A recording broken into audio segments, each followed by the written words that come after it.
اگر آپ کا سر درد شقیقہ کی وجہ سے پھٹا جا رہا ہے اور آپ اس میں فوری راحت چاہتے ہیں تو برف کا ایک ٹکڑا لے کر اپنی گردن کے پچھلے حصے پر رگڑیں۔ اس سے کیا ہوگا کہ برف آپ کے ان عصبی بافتوں کو بے حس کر دے گی جو درد کے سگنل بھیج رہی ہیں۔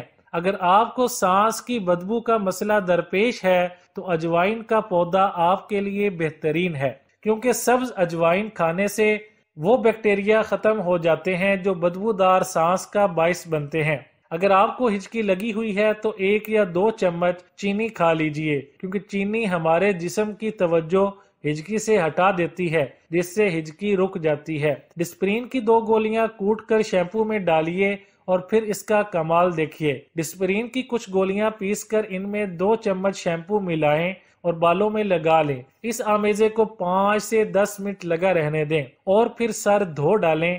اس سے آپ کو سر درد اور خشکی سے نجات مل جائے گی۔ ناریل درد کو کم کرنے میں بہت فائدہ مند ہے۔ یہ ہڈیوں اور جوڑوں کے درد سے دوچار افراد کے لیے بہت مفید ہے۔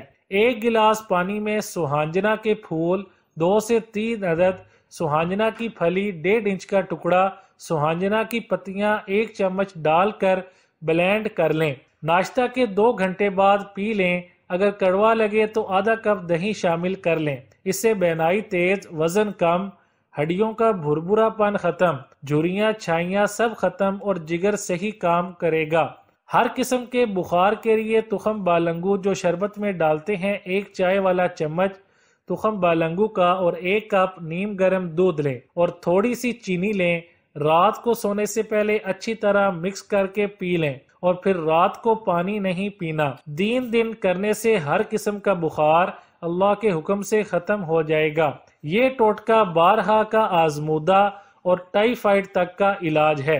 چمپا کے پھولوں کا قہوہ۔ جو خواتین حمل میں وقفے کی خواہش مند ہوں، ان خواتین کو ماہواری کے دنوں کے دوران چمپا کے پھولوں کے قہوے کا استعمال دن میں 1 بار کرنا چاہیے۔ اس سے بھی 1 مہینے کے لیے حمل کے ٹھہرنے کو روکا جا سکتا ہے۔ دھنیے کی چائے۔ دھنیے کی 2 گڈیاں اور 4 کپ پانی لیں۔ دھنیے کو کوٹ کر پانی میں مکس کریں اور پھر اسے 15 منٹ تک ابالیں۔ اس کے بعد چھان کر پی لیں۔ اس چائے میں ورم کش خصوصیات ہوتی ہیں جو کہ پیشاب کی نالی میں انفیکشن کو دور کرنے میں مدد دیتی ہیں۔ کھانے کے چمچ سیب کا سرکہ، 1 کھانے کا چمچ شہد، آدھا لیموں کا عرق اور 1 کپ پانی مکس کریں اور اسے پی لیں۔ اس مشروب کو روزانہ 2 بار اس وقت تک پینا جاری رکھیں جب تک کہ انفیکشن ختم نہیں ہو جاتا۔ ٹخنوں کے درد۔ لہسن کی پیسٹ کو ٹخنوں پر درد کی صورت میں ٹخنوں پر لگائیں اور تھوڑی دیر کے لیے کسی کپڑے سے باندھ دیں۔ اس سے درد فوراً ختم ہو جاتا ہے، مگر اسے زیادہ دیر مت باندھیں ورنہ یہ جلد کو الرجی کر سکتا ہے۔ اسی طرح خشک ادرک اور ہلدی کا قہوہ بنا کر سارا دن وقفے سے استعمال کریں۔ 20 گرام لہسن کو 20 ملی لیٹر دودھ اور 200 ملی لیٹر پانی میں ڈال کر اتنا پکائیں کہ بس دودھ باقی بچ جائے، پھر دودھ کو پی لیں۔ یہ نسخہ ٹخنوں کے درد میں اکسیر کی طرح کام کرے گا۔ جوڑوں کا درد۔ خشک ادرک، کالی مرچ اور سالٹ اور راک سالٹ ہم وزن پیس کر 3 گرام پاؤڈر کو 3 گرام شہد میں مکس کر کے کھا لیں۔ جوڑوں کے درد میں آرام آئے گا۔ پارسلے اور نیم کے تیل کی مالش بھی جوڑوں کے درد میں انتہائی مفید ثابت ہوتی ہے۔ باتھو۔ ساگ میں ڈالنے والی سبزی کا 15 گرام جوس نکال کر روزانہ نہار منہ پینے سے بھی جوڑوں کا درد ختم ہو جاتا ہے۔ سونف 50 گرام، ادرک کا پاؤڈر 25 گرام، ہلدی 100 گرام، 250 گرام شوگر میں مکس کر کے رکھ لیں اور روزانہ 1 چمچ دودھ کے ساتھ استعمال کریں۔ یہ نسخہ بھی جوڑوں کے درد کے لیے انتہائی اکسیر مانا جاتا ہے۔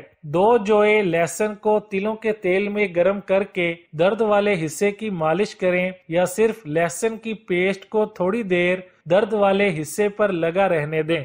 یہ بھی جوڑوں کے درد میں آرام لائے گا۔ بیبی شیمپو سے فیس پاؤڈر والے برش دھونا۔ فیس پاؤڈر اور بلش آن لگانے والے بڑے برشز کو ہمیشہ علیحدہ دھوئیں۔ جبکہ لپ لائن یا آئی شیڈز لگانے والے چھوٹے برشز کو آپ ایک ساتھ بھی دھو سکتی ہیں۔ سب سے پہلے تیز دھار پانی سے برش کو دھوئیں، پھر ضرورت کے مطابق بیبی شیمپو اس پر لگائیں۔ اگر برش میک اپ میں زیادہ لتھڑا ہوا ہے تو شیمپو کے کئی قطرے اس پر ڈالنے ہوں گے، لیکن اگر یہ زیادہ خراب نہیں تو اس کی صفائی کے لیے ایک ہی قطرہ کافی ہے۔ لپسٹک کا انتخاب: ایسی لپسٹک کا انتخاب کریں جس کے فارمولے میں موئسچرائزر استعمال کیا گیا ہو۔ دراز عمر خواتین کے ہونٹ اکثر خشک ہونے لگتے ہیں اور لپسٹک میں موجود موئسچرائزر ان کے ہونٹوں کو نرم رکھنے میں مددگار ثابت ہوتا ہے۔